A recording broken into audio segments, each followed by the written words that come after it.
As you may have guessed, our jargon for today is OT. What does this mean? All right, let's take a look at our actual definition. OT stands for Occupational Therapist. Now, if you are the parent of a young child, you may still say, all right, help me here. What has this got to do with my child who's on the autism spectrum? I remember when my son was 3 and everybody started talking about, oh, well, you're going to get OT. What is OT? Occupational therapy. Excuse me, he's 3. What are we talking about? You're going to teach him how to use a cash register? He's 3 years old. So let's look at our working definition for occupational therapy. An OT is a health professional whose goal is to help people achieve independence, meaning, and satisfaction in all aspects of their lives. So if you stop and think about it, it's very much this spectrum, a lot like our community, of how do we help a 14-year-old to achieve independence, meaning, and satisfaction in all areas of their lives. Well, that's going to look vastly different than a 33-year-old, and it's going to look even more vastly different than what we do for the 3-year-old. For a 3-year-old, an OT might be working on a pincer grasp or a tripod grasp, because we know that we want them to be able to hold their own fork and eventually to be able to hold a pencil or a crayon for the skills that are coming up next in their life. And that might be what an OT works on. One of the great things that I have seen kids love over the years is that an OT for that age range might give them a worksheet that looks a lot like a coloring book. It's got a thick outline of some sort of a drawing of something that's exciting to them.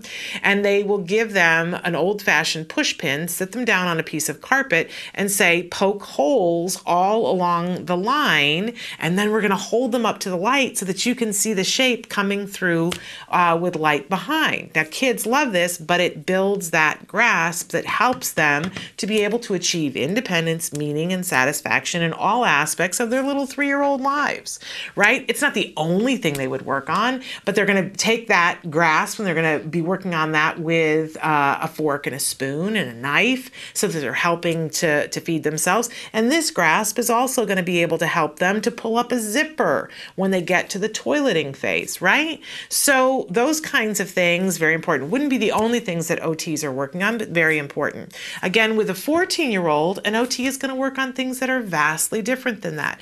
It might be for the 14-year-old figuring out how to pack their backpack. It might be working on being able to sit up in a certain way so that their back doesn't hurt when they're spending a lot of time on the computer.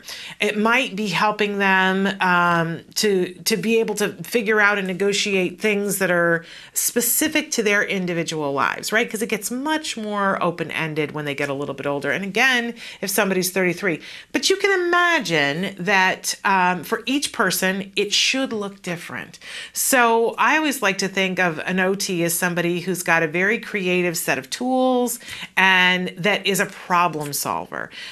Great OTs are people who are going to look at a situation and see an opportunity to solve a problem.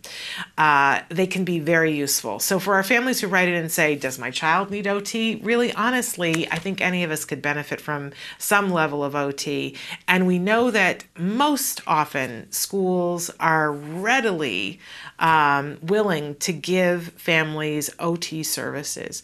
So I suggest that we all take those services and use them to their utmost. Don't be afraid to bring things up to your OT and say, hey, we're having a problem with this. We're having a problem with that, and let them be a part of your team to solve those problems. OT, it's a good thing. Who knew?